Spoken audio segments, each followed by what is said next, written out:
Hi guys, welcome back to our channel Financeable. Today in this video I'm going to show you how to download MetaTrader 5 in your desktop. To do so, follow some simple steps with me. First of all, open your browser and go to your default search engine. Then search MT5 download.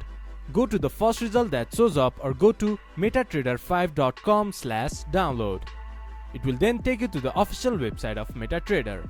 From there you can see download for Windows option, for Mac, for Linux and web terminal. Choose according to your device. Click on it. Then download process will begin.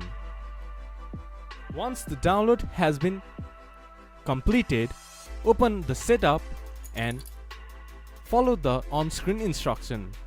Then a MetaTrader 5 will be downloaded in your desktop. This is how you can download MetaTrader 5 in your desktop.